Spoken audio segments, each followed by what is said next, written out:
Genesis House and the Friends in Recovery podcast are proud to bring you Answering the Call, the First Responder podcast. Join your hosts, Mike the Podfather and Jersey Ed, as they address the real issues in health and wellness for first responders.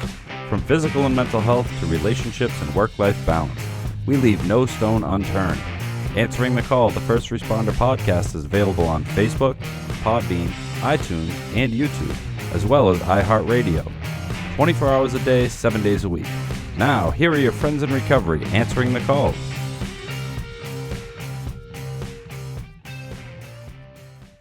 Hey everybody, welcome to Answering the Call, the First Responders podcast. I am the Podfather, Mike Miles, here with my esteemed and close partner, Jersey Ed. Why doesn't he ever introduce himself? I don't know. I'm trying. I'm pointing at him and everything, and we give him the... It's almost like he's not Jersey paying Ed, attention hey, sometimes. everybody. Yeah. I think he's getting some carbon monoxide from the cars in his driveway. Notes. There it is. I know. Hey guys, welcome to a new season of ATC. Yes, Answering the Call, Answering the guys. Call. This is exciting. I've I missed remember everybody. when we started the show, Podfather. If you guys look back on ATC, go way back and look at our show. Remember we started with 2 lawn chairs. Yep, Sweet. I do remember that. Yeah. Some drywall in the background. Yeah, there was like some drywall. There was a banner. Guys, this is good. This is it. Yeah. Banner we had printed. All our first responders can certainly use some type of levity and some understanding and some guidance, and hopefully we can provide that. I will say this though, that Absolutely. episode is still the most watched episode. Really? Yeah, It is. I believe that is still a good episode, the man. most watched episode, and it was gritty camera. Right, looked like it was being filmed from a phone camera from 1999. Yeah, before the iPhone, From a like flip you know what I mean? Yeah, from a flip phone. From a flip phone. You could hear every breath from the cigar smoking. So how's everything going, Exactly. Jersey Ed? How are you? How's everything down in Philly? Everything's good, guys. I'm good. I miss you guys. Real quick, I'm going to tell you who our guest is so they can stay tuned. Neil Tucker, he's an EMT and does a bunch of other stuff. We'll get into that when we bring him on, but stay tuned for that. But everything's going good in Philly. Everything's going good down here. I miss being in the studio, the coronavirus stuff, but I will be back in a couple weeks in the studio. You will see me Good. We hope to so. the left of Mike to his right. So That's right. That's right. I can't wait to see you guys. So It's always I'm a pleasure excited. having Looking forward to smoking a cigar with you guys. Well, we're smoking one now. How are you, Podfather? I'm doing well. I've been busy. I was just telling Sweets, our producer extraordinaire, that this is, fall season's coming. Summer's slowly winding down, but it's been a wonderful summer, and I had the opportunity to go to one of the local beaches Nice. with my youngest daughter, and we spent, anytime you can spend 3 or 4 hours with your 26-year-old daughter, for me, that's a gift, and I have 3 lovely children, 2 wonderful grandchildren. Brother. You're blessed. Wonderful wife. I'm very fortunate, very fortunate. Yeah, you are. Absolutely. Yeah, so I'm good. Absolutely. And Sweets, I know Sweets, I know you don't do a lot of talking on this show, but how was your hiatus with us not being in that studio and not smoking up the studio? Well, I just used it as a cigar lounge, so there was still a lot of smoking, and I watched a lot of television out here and enjoyed my time, and just dropped my son off at college about 2 weeks ago, and so I'm interested. He's coming back. He's back for the weekend, so I'm looking forward to spending some time with him. And I just wanted to Nice. don my mask, which is a Lowell Police logo on it. There it here. is. There Nice. it is. Yep, LPD. I want one of those Podfather when I come everybody up there. does. Everybody does, and we might have to auction off I a know. couple. I don't know, but We can give a couple away if they want to go call with the our T-shirt. number. Yep, Yeah, to go with the T-shirt. Just call Yep. us at 617-379-1163, and we'll send out a little T-shirt and a mask to a couple of people that give us a call or email us at help@friendsandrecoverypodcast.com. Podfather, I missed you. I missed talking to our first responders. A lot has been going on in the first responders world since we've been on. And God bless you them, guys- especially the police. The police are getting ridiculed. They're getting shot. They're getting stabbed. They're retiring at a high rate. Look at what's going on in all these major cities. It's really, it's really depressing. Actually, it really is. Every day on the news. Every day. It is. It's crazy. I know. Are you kind of grateful that you're not a police officer anymore, that you're retired? Yeah, in this world now? I've been gone 5 years now, and yeah, I still stay in contact with a lot of the guys that still work. A few of them are retiring, but yeah, I'm glad I'm not, because I really believe it's a thankless job. You just think Yeah. 6 months prior. 6 months prior to the COVID virus, cops were heroes. Everybody was loving them. And then when I the know. virus came, again, first responders were getting all kinds of accolades and pats on the back. And then, there's some shooting incidents, and the media takes that and just runs with it. And here we go. Everybody, the population out there, they're not pleased with the police. They're not pleased with the fire departments, first responders. It's scary, know. Some of these major cities, I know. Portland, New York.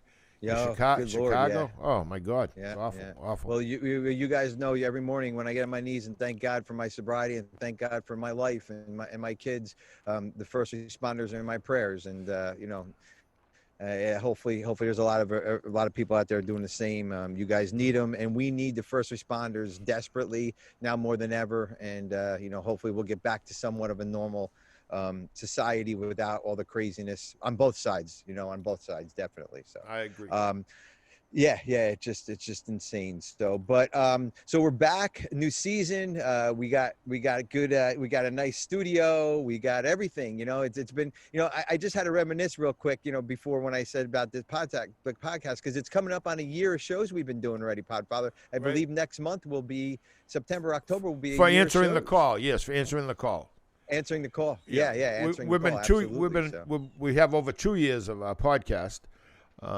Yeah. Friends in Recovery, and then of course 1 year with the Yeah. answering the call. So we're very Answering the fortunate call. to be doing this, and we've gotten a lot of positive feedback, a lot of connections. We've met some wonderful people that we never would have met without the podcast. And I remember sitting with you, smoking a cigar with two guys, and talking about podcasts. You're like, maybe we should do I didn't even know what a podcast was. I said, "What's a podcast?" And you said, "Hey, we can reach a lot of people this way," and here we are. Yeah. Famous. Absolutely. We're famous now. Yep. Yep. We're famous. Yeah, famous in our own minds, guys. So, We're fucking anyways, famous. so guys, so before our heads get too big, let me tell you a little about Neil Tucker.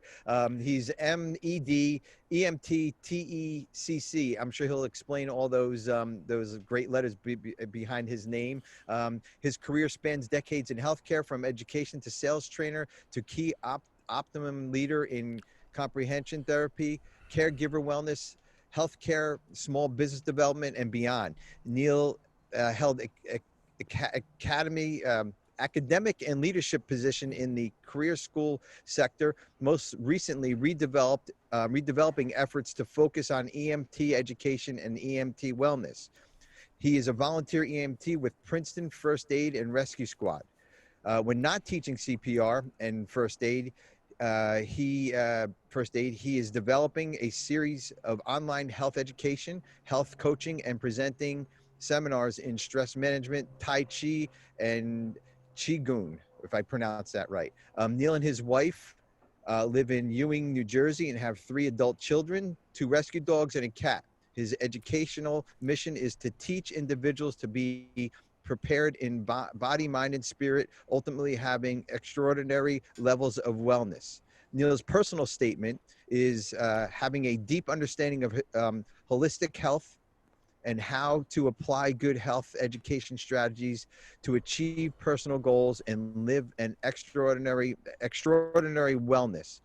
Neil has a practice of spiritual fitness he maintains daily. In addition, he humbly offers himself to be of service not only to sick and suffering alcoholics and addicts, but also to the world around him and the realm in which he thrives in.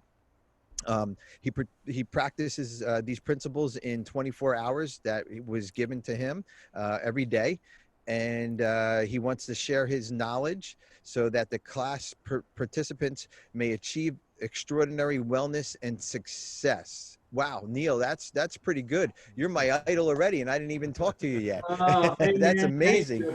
Thank you. How you doing?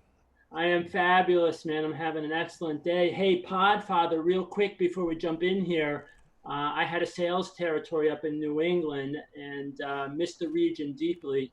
Oh, wonderful! Yeah. I had, but I sold into the PSAP market.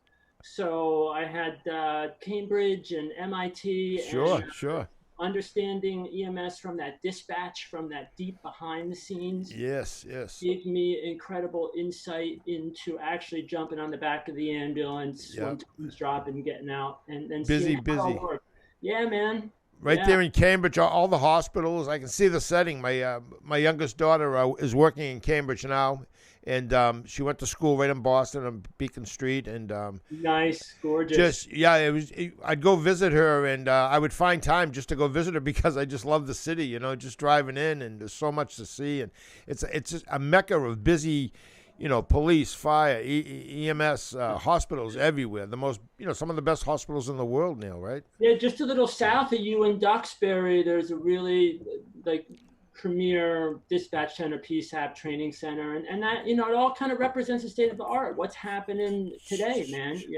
Sure. We're in a change environment, right? And with Absolutely. change comes all this opportunity, and how do you be enterprising in these different opportunities? And what does that Sure. look? A lot of cities and towns are going to regional dispatch, in lieu of, departmental or city or town. And I was a dispatcher. I got out of the Army in 75. From 76 to 78, I was a dispatcher Well, before I became a correctional officer and before I became a police officer. So I understood dispatching. That's back, Neil, when yeah, there was ticket tape, and we had the ticket tape machines and we'd have to feed them in. And right, right. it was so antiquated when I look back on it, but I learned a lot, especially about people in dire need, people calling. Yeah, yeah. It was just a very interesting. I wish I could put all my knowledge into something that would be legible. And, I think the world of EMS and first responders would get a lot out of it, Yeah, man. Well, you're doing it now, right? It's Yep.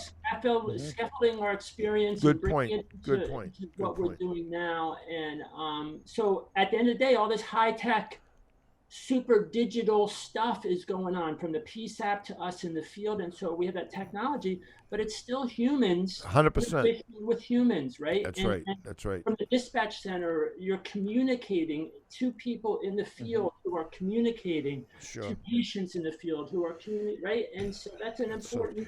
I can tell you, I always admired the EMTs, and before they were even like trained to the extent they're trained now. We used to go to bad car accidents. We never used gloves. We used to do Neil, we used to do mouth to mouth. Yeah. All right. Yeah. And if someone had dentures, would pop them out. If they had I remember giving a guy mouth to mouth who was just eating a pizza. And every time I take a bite of a fucking slice of pizza, I think of this poor guy at the stadium where he's collapsed and died, So But, then how did you go back? So then the question here, that's a worthy exploration. We can unpackage that because it speaks a little bit to my pedigree, your mission as providers and what you're trying to do with the podcast, tying together recovery. Is when you came back from those calls, Podfather, how did you decompress? Yeah, Right? well, back in the day, the first 5 years it was we'd go out after. I worked 4 to 12 for 28 years.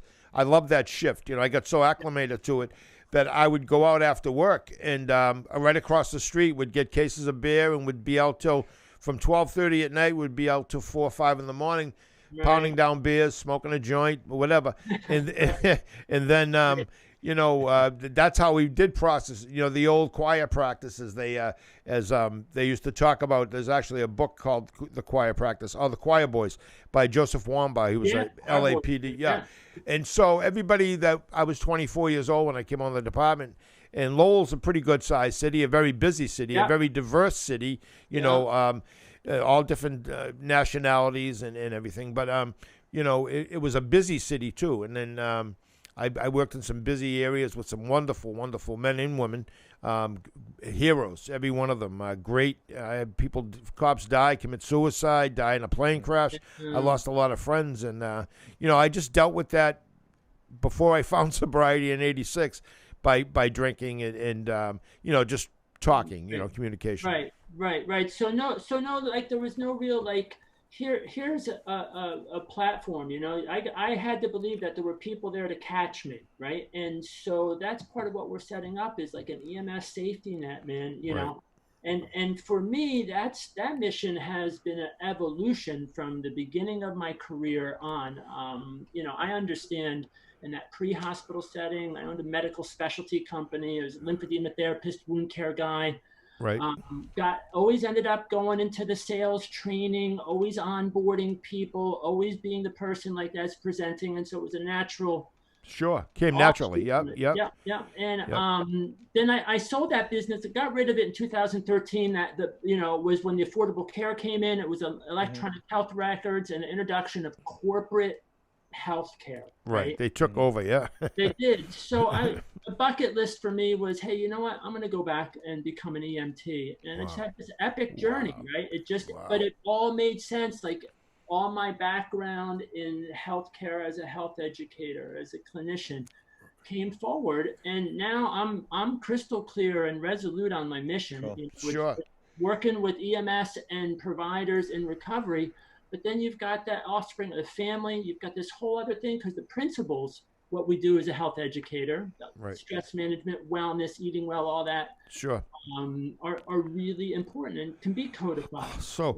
You're right on the money. And what's funny about your career is you kind of did it the opposite way that most people do it. They usually start out driving an ambulance. But I was the EAP for the final 8 years of my career at the Lowell Police Department. I had my own office. I had been in business as a clinician, private practice. So the chief I had at the time, Ken LaValle, made me the EAP for the department.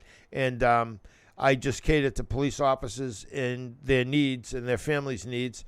And word of mouth, so other cities and towns around Lowell didn't have the departmental size to have their own EAP. So I kind of, helped a lot of people just by word of mouth. And I'll tell you, I love that job just as much because I'm an older guy at the time. I didn't like really climbing in and out of a cruiser, walking up 3 flights of stairs and projects. I loved it the whole time I did it. But so I was kind of fortunate to go out after 35 years with some real good experience, and I still see guys and girls from the same department or other department. I still do a lot of cops and correctional officers and yeah. Hey guys, we're going to take a quick break here, and when we come back, we'll get into the wellness and the recovery part of everything, Neil, and we'll take a quick break. Hey, answering the call. We'll be back. We'll be back.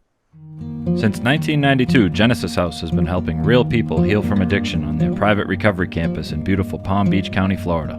Their family-owned program is accredited by the Joint Commission and offers detox and dual diagnosis treatment in a comfortable and confidential setting. At Genesis House, they focus on treating the underlying causes of addiction. Their comprehensive approach includes psychiatric care, individual and small group therapy, trauma healing techniques, and holistic care including yoga, massage, and animal-assisted therapy. After treatment, their clients enjoy the lifelong support of a nationwide network of Genesis House alumni. Call Genesis House today at 1-800-737-0933 to speak with someone who understands. Visit them on the web at www.genesishouse.net. It's time to start your journey to a long and successful recovery. Hey, everybody, welcome back. Answering the Call, First Responders Podcast. I'm here with my good friend. This is the Podfather, and I'm here with my good friend, Jersey Ed. Oh, I thought you were going to say Neil. New friend. And my new friend, Neil, yeah. Ed, did you have a few things you want to talk about? No, you guys had an interesting conversation going, and I like I said before the break, the health and wellness of EMS. I mean that is pretty interesting. EMTs, and in recovery. I didn't know is there a community of EMTs in recovery, and yes, that's interesting. Yes. So let's kind of silo those topics a little bit, right? So there's sort of health and wellness, which can cross over from EMS, families, civilian world, right? That's just a good health educator's purview, right? We want a society that's thriving in extraordinary wellness, low cortisol levels, people vibing well, right? People being good to the whole thing. And then the other silo is EMS, right? So let's get even narrower and deeper, and let's just talk about EMTs, medics. We know that there's a whole string of providers from dispatcher, police, fire rescue, all the way through. So with that population, to answer your question, Jersey Ed, absolutely is a rising tide of awareness. Princeton House, which is just a little north of our squad, Mm-hmm. has a badge and bottle recovery Mm-hmm. meeting. So Yeah. for providers, right? So they're recognizing it. I certainly, one of the things that is important in this whole discussion is what is our personal practice in this, right? Like I can't transmit and teach what I don't have. I mean, I can certainly teach from deficit. Sometimes people have to do that, but I have to be that living model, right? I have to be the guy that's demonstrating that. And that can be tough because you're getting into cultures, police, fire, EMS, but EMS in particular, where it's competitive talking all the time. Hey man, I just came back from a run, a femur fracture. Oh, you think you had a bad femur fracture? You should have seen what I did, right? Right. And now we're Right. changing. All right, you win the big swing and well, sorry, my call was right, and then people get defensive about that, and so my whole point in sharing that is there these cultures, right? And so if I can take care of my side, and that comes right out of the 12-step program for me, man, taking care of my side of the street, right? Integrating that.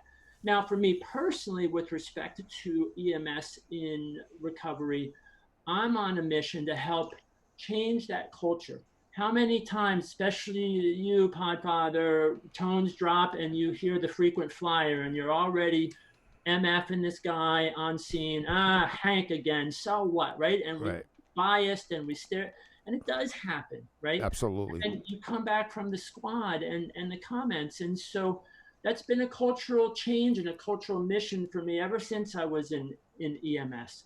Yeah.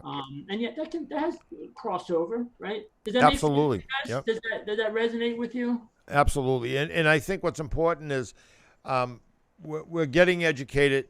There are resources where once there were none. I can tell you back in the 80s when I first got sober, I'd go to meetings in my hometown because it was that important to me. I really found that I could stay away from booze and drugs by going to an AA meeting. And so I didn't miss a meeting, and I didn't care whether people knew it was Mike the Cop. That's what in some of the halls of AA, that it's Mike the Cop. Mike the Cop said this.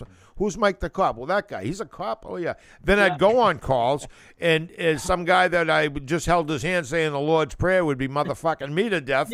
You fucking cops, you think you know everything, And he's a cop, and he's a drunk. These are guys outing me that I'm just helping out, But that's what addiction does to people, Right, But absolutely. So I learned that way, but I think now that here we are in 2020, and someone like yourself, it's so good hearing you speak. It's almost like I have a family member here. It's right away. I connect. I feel it, and I've been gone 5 years, but I just think it's so important that we're going in a direction. When I say we, I mean all the EMS. Police, fire, corrections, everybody that wears a uniform, veterans, Absolutely. Where they can pick up a phone or they can go someplace and they'll feel comfortable. A badge meeting. I've been to many badge meetings. I used to run a couple badge meetings back in the 80s and 90s.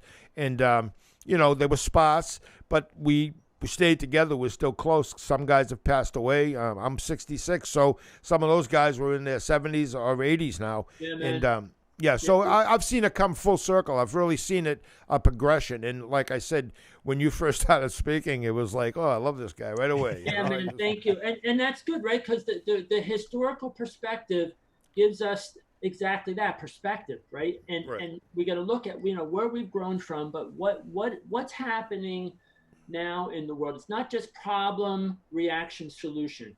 There has to be a little slowing down of our role here and take a look at it. And so just to ground this in something specific, New Jersey Office of Emergency Management started an initiative through a grant called a program 5 Minutes to Help. And I listed a link on my bio there you can check out. And I will. The program, the idea is after we deploy a Narcan, we've got 5 minutes to access that person. They don't need jail time. They don't need punitive, right? They need help. And so there's been a culture change in New Jersey, and like these things are slow, right? It's you plant a seed. Right. Takes time. Hope that it will blossom, right? Because that's all we're doing. And then the COVID, nobody anticipated a pandemic. That was a buzzkill for everything, right? And you had to be really nimble and come up with some other ways. Right. Mm-hmm. So, for example, I'm a AHA instructor, and I'm working for a company now. We're on track to train almost 6,000 Wow. people in the AHA, American Heart Association, BLS. Wow. There's a small section in that training where they discuss naloxone, aka Narcan, and what to do and how to do rescue breathing. Just kind of a minute video. And I just take a minute there and say, hey, listen, there's resources. I have some fridge magnets of hotlines in New Jersey, and it's there if people want to pick it up. Right. So that what I'm trying to do is to adopt a lifestyle, a personal practice where this becomes a natural offspring of how I live. It's not something I do because, oh, look at me, I'm humble. Right. I don't want to be the personality cult, but I want to be the provider, right? And modeling that. The big part of this program, which is really interesting to me, is motivational interview, like how to have a brave conversation with somebody without the judgment and the bias and now you listen here, what you need to do, and you Right. you'll shut them down and lock them That's out, right. and we missed our window. And sometimes the EMT is the only healthcare provider that alcoholic and addict will That's see, right. not just that day, but in months. Right. And it's so refreshing hearing what you're saying, because the more education somebody has, like an EMS, EMT provider, and the more resources they have to help these people. Like you said, this is the only medical person they're ever going to see. Maybe if they're lucky, they might get some help. But society finally, from what I've seen from the 80s, when the epidemic was heroin everywhere, and when kids were overdosing and dying, nobody cared because they weren't the lawyer's kid, the doctor's kid, the school teacher's kid. They were somebody else's kid.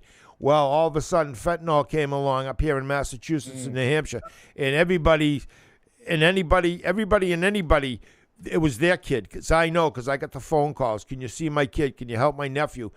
Probation officers, judges, doctors, psychiatrists. What's the people that fix your back? Chiropractors. Thank you. Doctors, Chiropractors. chiropractors. I had a husband and wife team, chiropractors. They had 2 kids addicted. Rich people coming in. Their son owned a 6-unit brownstone on Beacon Street. They gave it to him on his 26th birthday, and by the time he's 30, he's dead. He overdosed. I mean, this kid had millions of dollars worth of resources at his disposal. They couldn't get him off the drugs. So now that society's opened their eyes and they're saying, "Hey, listen, we got to do more than what we're doing," and we're gonna drop what you just talked about. We're gonna drop some of these charges. So if somebody is overdosing, if you call the police, no matter whether you're using or not, you're not going to get arrested. If somebody died in your presence, stay with that body until the police get there. You're not going to get arrested, Right. because I've found people frozen in a trunk. The kid overdosed. The 2 junkies he's with, they stuff him in the trunk, close the trunk, drive around with them for 2 days. Yeah. Sub-degree weather, I mean, because they were afraid to tell anybody. So things are changing. Right. So hey, Jersey Ed. Yes. So with respect to kind of the rehab and the recovery part of this, Yeah. so I was up in the New England territory for 9 years, and I had a place up in the northwest corner of Connecticut. It's called the Tri-Corner up there, Massachusetts, upstate New York. Yeah, it's beautiful. It just was phenomenal. I had this great sales territory, and but I had established what I knew what to do was to establish an AA network. So I had a home group up in New England, like Connecticut, and then here in Jersey. Yeah.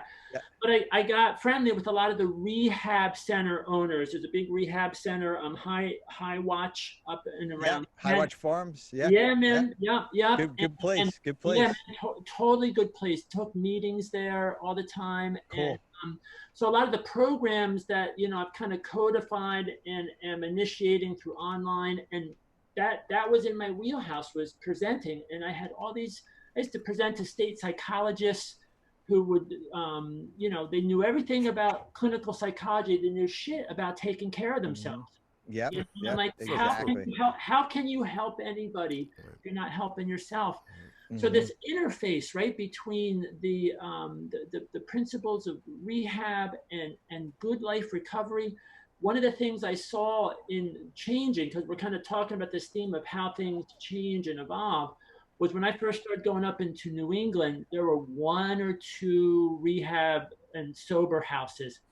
And when I moved back to Jersey, it was a few years ago, there were dozens, right? So and it was New England, and a lot of it was the fentanyl driven. They're talking about how that crept, anything west of Boston is the Berkshires, Right. Right.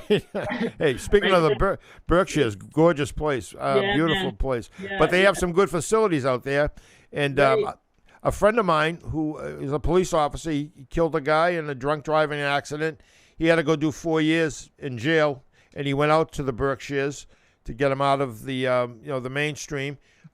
He survived. He's out of jail now. Great kid. He's a health provider as well. He teaches yoga. He teaches boxing. He was actually in the movie The Fighter. He won't mind me mentioning his name, Eric Wayne. But when I went out to visit him at the Hampshire County Correctional Facility in the Berkshires, I noticed the correctional officers and everybody, because I used to do that for a living as well. They were young, energetic, healthy-looking young men and women, and it seemed like they understood more about addiction, and it wasn't so much the crime or the perpetrator of the crime; it was the addiction. That's how they handled it, and that's how it should be. Because I used to go on calls before they had the Narcan, when they'd shoot the needle right into your heart to get you going again, and I mean, I saw that happen a few times, just like in Pulp Fiction, and it was just amazing. I'm like, they can't grow hair on my bald head, but they can bring people back to life. This is fucking crazy, you know? But then there was no platform to take that once you reverse them out of that, right? That's where EMS is starting to change a little bit, where we're saying, all right, we can be, we're not just saving a life, we're saving a soul at that point. Now, that's a lot to put on another EMS provider and say, hey, get out there and save a soul. Oh my God, I don't have wings today. Right. But when it comes to sick and suffering with the substance abuse disorder, addiction, whatever you call it, we're talking about the same thing. How do we get that person the help they need? And if we're the provider on scene that has the ability to do that, but part of that, inherently baked into that, is a comprehensive understanding of that individual about how I feel about addicts and alcoholic. The history was my family, right? Because you bring that right to 100%. 100%. Right to the scene with you. And that's sure where do. biases. That's where biases have messed up a lot of the culture, right? People bring their stuff. Sure. I had a good opportunity to teach police academy graduation classes for about 9 years. And twice a year, I would teach. Every 6 months, I would teach a class. I'd be the final presenter, and I would talk about police stress and stuff. But I'd always talk about serving the addict, because, like I used to tell them, that could be you, because that was me. I was an addict. That could be you. That could be your sister, your brother. You make sure, you never know who you're looking down at. Don't look down at them, because someday you might be looking up at somebody that's trying to save your life, And, I think that there should have been a bigger block. I think it should have been a 24-hour block instead of an 8-hour block, because that's so important, because that's who you run into, especially nowadays. It doesn't have to be a big city like Boston. It can be a small town like Duxbury or someplace. Addictions everywhere, Right. So let's walk through that process there, right? So you have your great point. This could be your mother, lover, brother, sister, what if it's cancer, all that. But then let's walk through the other part of that is, I might need to make a decision to distance myself from this person, not because I hate them, but because it's for their good, it's for my safety, right? And it's not just safety, it's about a heart and emotional connection. And how can I make myself distant and consciously do it, but also be available, right? I still have to be available to either go back to work, but also, I had part of my story is my brother struggled with a personal health issue, successful musician, lived a life of sex, drugs, and rock and roll, had a chronic pain issue, couldn't handle it, put a straight edge razor to the side of his throat and committed suicide. Jesus. That as painful as that was, that galvanized the very essence of what we're talking about for now. And that set me on a downward trajectory for years. My bottom was long and steep and a free fall, but it also gave me tremendous opportunity to grow and learn and be a better provider as a result of that. You touched on it, Podfather, earlier about the suicide, and you know, I didn't want to riff too much off the conversation, you know, but it's relevant to what we're talking about here is deep self-care, healthy boundary setting. How do I know that if I'm dumb about my own body? People are walking around in this bag of, you know, they're not unaware. I've got fingers and toes in here and my back. Like, wow, I'm a three-dimensional being, you know. And I've kind of taken that up as a mission, you know, to kind of get people connected in the body mind. And some of it's through yoga and qigong and that kind of stuff. And I try to demystify, as a health educator, I try to demystify that stuff. If I said to you, gents, hey man, let's take a minute, breathe, and just ground, you'd get it, right? You'd get the idea. But we don't indoctrinate our kids along the way. We're not helping them with that. I do. I try to anyway. As a result of my own problems, you know. Neil, real quick, we're gonna end here. We have a couple minutes left, but can is there a website or is there a way to get a hold of you if anybody has any questions for you? Of course, they can get a hold of us through Friends and Help at Friends and Recovery Podcast.com, or you know, how we get a hold of you. Absolutely, hit me up on my Facebook page, Neil Tucker, plain and simple. Tucker, Neil Tucker. Correct. Yep. And that'll start the conversation. And then I will stay in touch, man. I'd like to be engaged in this conversation. I just wrote down your information and your show, and be happy to come back anytime. We're going to get together. I guarantee you. This is going to be. This is just. It's definitely going to get together, Neil. Yeah, definitely. Man. All right. Yeah. You got it, brother. Neil, thank you. Thank you, guys. Thank you, Neil. Thank you very much. Thank you. Appreciate it. Eddie, I say it all the time, but man, you get these guests, and I'll tell you, talk about feeling connected to somebody. That was amazing. It was like you know, I had gone to do a show up in Nashua with a medium, a clairvoyant, you know, and he wanted to talk about addiction. So I never met him. And I drive up there, and when I get there, I go to the studio, and this guy comes out. He looks like Rip Torn, the actor, you know. He's got the big mustache and he's a squeaky voice. Come on in. And as we're walking down this hallway, he said, your mother's been here, and she's been waiting for you. And I'm looking around. I figure he's talking to somebody else. I don't know. And I forget he's a medium. And then he says it again. He goes, yeah, your mother's been. I said, my mother's been dead for 20 years. I mean, you know, yeah, I know, but she's been here. She came to me, you know, when I knew you were coming as a guest, she came to me. And I'm like, this guy's out of his friggin' tree, right? But you know what? He knew more about my mother than, wow. It was great. Now, I never believed in that, but that's what I'm just putting it out there. Friends in Recovery. Yeah, no. That's it. Yeah, absolutely. Podfather, great show. You know, it's, This is all you, man.